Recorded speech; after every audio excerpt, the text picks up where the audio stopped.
The other feature of experiments is that we have random assignment. So this is when we actually assign participants to either drink a Coca-Cola or they drink the 7-Up.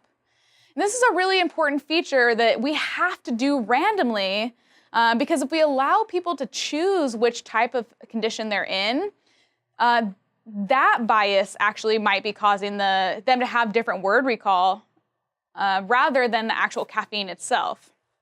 So maybe by chance, people who prefer Coca-Cola are going to have higher recall. And then that throws off our experiment.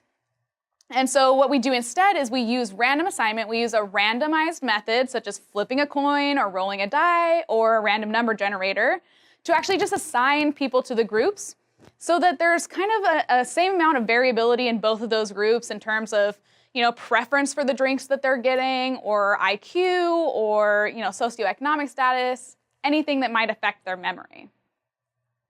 Let's go back and talk really quickly about these two different conditions that we're assigning participants to. So we either have a control condition or an experimental condition, as I mentioned previously.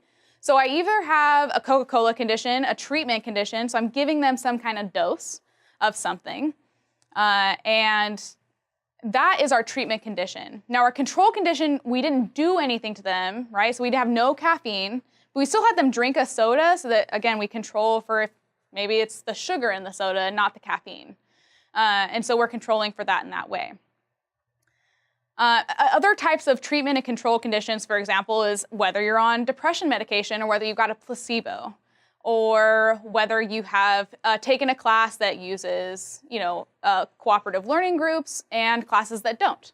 So you can kind of compare those two types of teaching styles. If our independent variable is drug treatment, for example, our treatment group is going to be the people who actually got that drug. And the control condition is going to be a placebo condition where they get a pill that doesn't do anything. It's inactive. And we'll talk about that in just a second. Some other examples might be types of note-taking. So I don't necessarily have to have a treatment and control condition. I could be comparing two different types of treatment, right? So I could tell people to either take notes using a laptop or using a pen and paper. And I can see the differences between those two different types of note-taking on recall of that information. So our treatment condition is the exposed group, and the control condition is the comparison group. You can definitely think of them that way.